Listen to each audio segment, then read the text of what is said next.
سلطان محمد فاتح کی new episode میں خوش آمدید۔ ایپیسوڈ کی شروعات میں دھرنی میں سلیمان سلطان کے سامنے گھٹنوں کے بل بیٹھا ہوتا ہے اور سلطان جاندارلی سے کہتے ہیں، کیا میں نے تم سے نہیں کہا تھا کہ دوبارہ غفلت میں نہ پڑنا، ورنہ میں تم پر بالکل بھی ترس نہیں کھاؤں گا جاندارلی۔ تو جاندارلی کہتا ہے، سلطان معظم میں رسا آپ پر فدا ہو، جہاں آپ کے لیے ہزاروں جاندارلی مرتے ہیں وہاں اگر ایک اور جاندارلی فدا ہو جائے تو کیا ہوگا؟ فرق ان لوگوں کی نااہلی سے پڑتا ہے جو ہمارے مرنے کے بعد ہماری جگہ آئیں گے۔ ہمارے دوستوں کا غم ہمارے دشمنوں کی خوشی کا ذریعہ ہے۔ سلطان غصے سے کہتے ہیں، بات لمبی مت کرو جاندارلی، جستنیانی تمہاری وجہ سے قسطنطنیہ شہر میں داخل ہوا اور تم اب بھی یہاں کھڑے باتیں کر رہے ہو۔ تم محاصرے والی جگہ کے آس پاس کیا کر رہے تھے بتاؤ؟ تم میرے نائب وزیر ایسی خطا کیسے کر سکتے ہو؟ جاندارلی کہتا ہے، نہ میں اور نہ ہی بالتائی اغرو اس معاملے میں خطا پر ہیں۔ بالتائی اغرو موصول ہونے والی خبر کی بنیاد پر اپنا وظیفہ سر انجام دینے کے لیے اپنے راستے پر روانہ ہوا۔ ہماری جگہ کوئی بھی ہوتا تو مہم کی ایسی نازک صورتحال میں کھڑے ہو کر جو کچھ ہو رہا تھا اسے نظر انداز نہیں کر سکتا تھا میرے سلطان۔ زگنوس پاشا پوچھتے ہیں، تمہارے بارے میں کیا خیال ہے جاندارلی؟ تم وہاں کیا کر رہے تھے؟ اگر تم دونوں میں کوئی تعاون نہیں ہے تو ایسا اتفاق کیسے ہو سکتا ہے ایک ہی وقت میں بالتائی اغرو کے ساتھ حرکت میں آنے کا؟ جاندارلی کہتا ہے، میں اپنے سلطان کے حکم سے ایک مسئلے میں مصروف تھا۔ سلطان پوچھتے ہیں، وہ مسئلہ کیا ہے؟ تو جاندارلی کہتا ہے، میں اپنے اور دوغان کے درمیان ماضی میں جو بھی مسئلہ ہوا اس کے لیے محاصرے سے پہلے اس سے معافی مانگنا چاہتا تھا۔ میں جب اس کے ساتھ مسئلہ حل کر کے واپس آ رہا تھا تو راستے میں نے توپے چلنے کی آوازیں سنی۔ میں تیزی سے حرکت میں آیا اور ساحل سمندر پہ گیا، لیکن اسی لمحے پہ ریزو بھی میں رہتے چڑھ گیا اور پکڑا گیا۔ زگنوس پاشا پوچھتے ہیں، تم نے ہمارے سلطان کو جلد از جلد خبر کیوں نہ بھیجی؟ تو جاندارلی کہتا ہے، اگر میں ہر مسئلے کی اطلاع دوں گا تو پھر میرے وزیر اعظم کی مہر کا کیا فائدہ؟ وزیر اعظم کی مہر کی کیا اہمیت رہ جائے گی؟ اب سلطان معظم جو کچھ ہوا میں نے بتا دیا۔ جاندارلی کی باتیں سن کر سلطان دوغان سے پوچھتے ہیں، کیا اس نے جو کہا وہ سچ ہے؟ یہ سن کر دوغان جاندارلی کی جانب دیکھنے لگ جاتا ہے۔ قسطنطنیہ میں شہنشاہ جستنیانی سے پوچھتا ہے، آپ کا سفر کیسا رہا؟ تو جستنیانی کہتا ہے،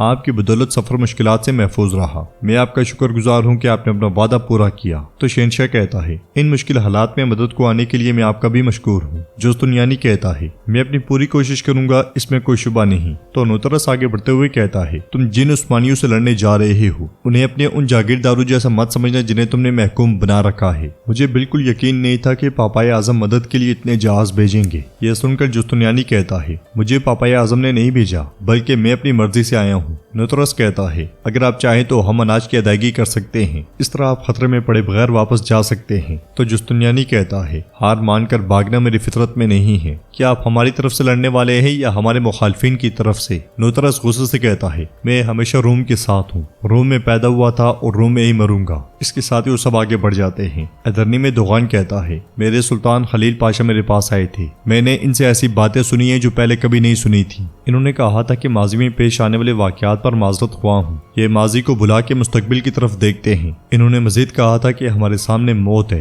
اور ہمارے پیچھے جہنم ہے، اب یہ تم پر منحصر ہے کہ ہمارے سامنے کھڑے ہو جاؤ یا ہمارے پیچھے۔ انہوں نے بس اتنا ہی کہا میرے سلطان، اور اس کے بعد وہاں سے چل دیے۔ یہ سننے کے بعد سلطان جاندارلی سے کہتے ہیں، یہ واضح ہے کہ بالتائی اغلو کو اکسانے والے شخص آپ نہیں تھے، اور ایسا لگتا ہے کہ سارا قصور بالتائی اغلو سلیمان پاشا کا ہی ہے، تو پھر سزا بھی انہیں اکیلے دی جائے گی۔ یہ سن کر سلیمان کچھ کہنے لگتا ہے تو سلطان غصے سے کہتے ہیں، کیا میں نے تمہیں نہیں بتایا تھا کہ چاہے کچھ بھی ہو جائے تم اپنے مقام سے نہیں ہٹو گے؟ ہاں سلیمان بولو۔ یہ کہتے ساتھ ہی سلطان ہاتھ اٹھا لیتے ہیں، جسے دیکھتے ساتھ ہی سپاہی سلیمان کا سر لکڑی پہ رکھ دیتا ہے اور جلاد کی تلوار سلیمان کے سر پر آ پہنچتی ہے، مگر سلطان کا ہاتھ نیچے آنے سے پہلے ہی جاندارلی کہتا ہے، سلطان میں جانتا ہوں کہ بعض غلطیوں کی تلافی نہیں ہو سکتی، لیکن میں یہ بھی جانتا ہوں کہ ہم سلیمان جیسے بحری جہازوں کے کپتان کے بغیر محاصرہ نہیں جیت سکیں گے۔ انصاف کے لیے ضروری ہے کہ خضر چلوبی کی طرف سے حکم جاری ہونے سے پہلے کوئی سزا مت دیں، مگر کیا مناسب ہے سلطان ہی بہتر جانتے ہیں۔ یہ سن کر سلطان بمشکل اپنے غصے کو ضبط کرتے ہوئے مٹھی بند کر لیتے ہیں اور سلیمان سکھ کا سانس لیتا ہے۔ جلاد پیچھے ہٹ جاتا ہے اور سلطان اٹھ کے چلے جاتے ہیں۔ ناظرین، اس کے بعد ہم دیکھتے ہیں کہ قسطنطنیہ میں جستنیانی نوترس سے کہتا ہے، میں نے سنا ہے کہ جب چیزیں تمہارے مطابق نہیں ہوتی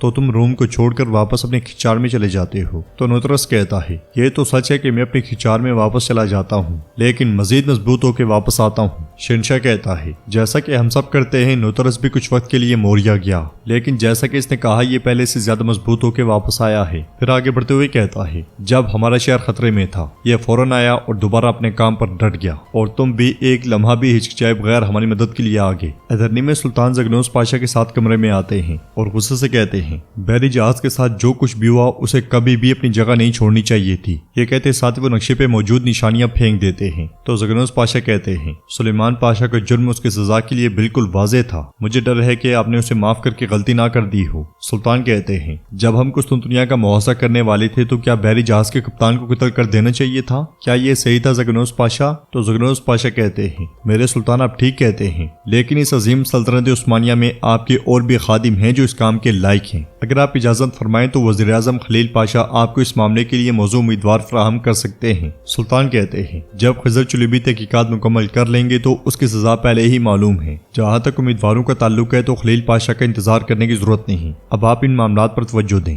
وقت آنے پہ کیا ہوگا اس کا اندازہ بھی لگانا ناممکن ہے۔ یہ سنتے ساتھ ہی زگنوس پاشا جانے لگتے ہیں تو سلطان انہیں روکتے ہوئے کہتے ہیں والدائی اغلو کو اس مقام پر جاندارلی لایا ہے، آپ نے پھانسی کے تختے کے سامنے پاشا کی حالت دیکھی، اس نے وزراء کے سامنے اپنی تسدیل کی، یہ خیال رکھیے گا کہ آپ جس کو بلائیں کہیں وہ ہمیں ایسی ہی صورتحال میں نہ ڈال دے۔ یہ سنتے ساتھ ہی زگنوس پاشا چلے جاتے ہیں۔ ناظرین اس کے بعد ہم دیکھتے ہیں کہ جنگل میں میناتو کے سپاہی ایک جگہ چھپے ہوتے ہیں۔ میناتو بھی ایک طرف سے اپنی بیٹی کے انتظار میں ہوتا ہے کہ اسی لمحے اتماجا ایک طرف سے اس کی بیٹی کو لے کر آتا ہے۔ اپنی بیٹی کو دیکھ کر میناتو جیسے ہی اس کی جانب بڑھنے لگتا ہے تو اتماجا اسے روک دیتا ہے اور اس کے اشارے پر جاندالے کی جانب سے بھیجا ہوا سونا سپاہی جا کر میناتو کو دکھاتا ہے۔ پھر اتماجا کہتا ہے خلیل پاشا نے کہا ہے کہ اپنی زبان بند رکھنی ہوگی، یہ بند رکھنا تاکہ میں آ کے کاٹ نہ دوں۔ یہ کہتے ساتھ وہ اسے چھوڑ دیتا ہے اور میناتو بیٹی سے مل کے بہت خوش ہوتا ہے۔ اتماجا کہتا ہے اگر آپ اپنے چھپے ہوئے آدمیوں کو نہیں ڈھونڈ پاتے تو فکر نہ کیجیے گا، ہم نے ان کے ہاتھ باندھ کر وہاں اچھے سے چھوڑ دیا ہے۔ اتماجا کے سپاہی بازنطینیوں کو باندھ کے آگے بڑھ جاتے ہیں اور اتماجا بھی وہاں سے روانہ ہو جاتا ہے۔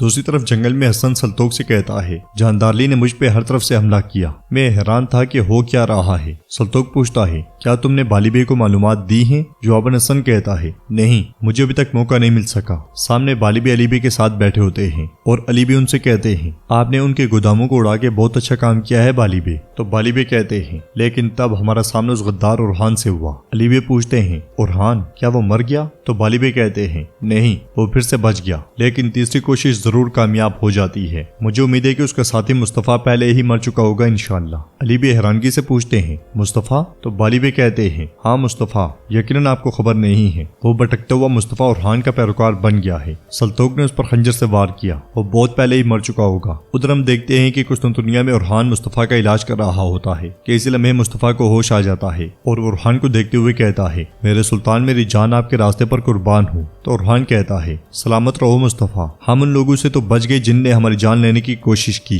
لیکن کچھ ایسے بھی ہیں جو ہمارے ذہن کو آلودہ کرتے ہیں اور اس میں شکوک پیدا کرتے ہیں، ان کا کیا ہوگا مصطفیٰ؟ وہ کہتے ہیں کہ سلطوق اس جگہ سے بھاگ نکلا جہاں تم تھے، یعنی ہو سکتا ہے کہ تم نے ہی اس کی مدد کی ہو اور اسے راستہ دکھایا ہو۔ میں نے انہیں بتایا کہ یہ ناممکن ہے، مصطفیٰ میرا وفادار ساتھی ہے، لیکن تم ابن آدم کے بارے میں سب سے بہتر جانتے ہو، وہ کسی پر شک کرنے سے خود کو روک نہیں سکتے۔ اب بتاؤ مصطفیٰ کیا مجھے شک کرنا چاہیے؟ یہ کہتے ساتھ ہی وہ مصطفیٰ کے زخم کو تھوڑا دباتا ہے اور ناظرین اس کے ساتھ ہی ایپیسوڈ بھی اختتام پذیر ہوتی ہے۔ اگر آپ کو ویڈیو پسند آئے تو ویڈیو کو لائک کر دیں، چینل کو سبسکرائب کر دیں اور بیل آئیکن پر لازمی سے کلک کریں۔ انشاءاللہ ملتے ہیں نیکسٹ ویڈیو میں، تب تک کے لیے رکھیں اپنا اور اپنوں کا بہت زیادہ خیال۔ اللہ نگہبان۔